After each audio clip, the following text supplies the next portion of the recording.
Yes, Keir Starmer promises to make Brexit better, not rejoin the EU. This is in the Times. And I sort of feel like he's been talking to Tony Blair, because it's suspiciously similar to the line Blair took in a recent podcast with Alistair Campbell, which was that both Starmer and Blair used to want that second referendum. They were campaigning for it. Then they changed their mind on it. And it's quite funny to hear Starmer say, we need to make Brexit work. We don't need to... Yes, he's saying we don't need to reverse it. Oh, yeah, people are saying we need to reverse it. He's saying I couldn't disagree more. So he's being a bit like, I couldn't disagree more, but shortly, not that long ago, you did think we should reverse it. Anyway, so he's coming out with this 5-point plan. Not totally clear exactly what the points are, but they're around... One of them is about the Northern Ireland Protocol, sorting that, bringing the science institutions back into the EU Horizon funding scheme, new security pact, and then some vague cost of living stuff. So it's Starmer trying to sort of win back the red wall. I don't know if it's a particularly strong bid for that, but then again, the Tories are so weak, it might be enough. Well, he's sort of trying to play both sides, because he's saying, yeah, no, we're going to keep Brexit, but the Brexit he envisions is a lot like when we're in the EU. So we'll do away with the sort of trade regulations, which mean we'll have the same regulations across, for example, cheese.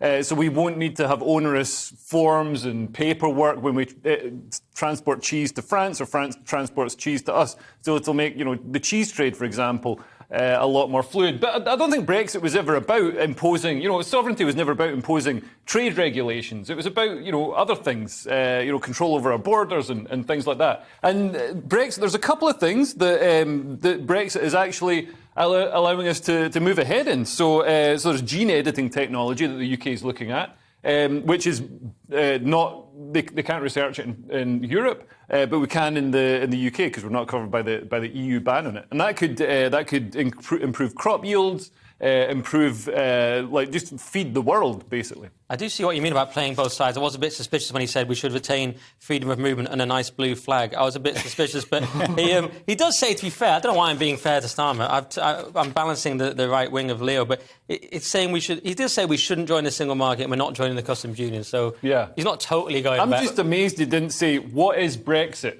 I don't know what a Brexit is. What is a Brexit? I'm not a historian or a geographer. I don't know what a Brexit is. Mm-hmm. But I told him earlier on that Brexit means Brexit, so he's got the definition. Right. Now I've got a T-shirt. Brexit, noun. It's something that feels like a Brexit. Right. But are we not missing the big news here? Yes. Keir Starmer has a policy. This is the thing that people have been waiting for, at least, whether you like it or not. It's a thing that you can write down. You're right, he's got 5 points all at once.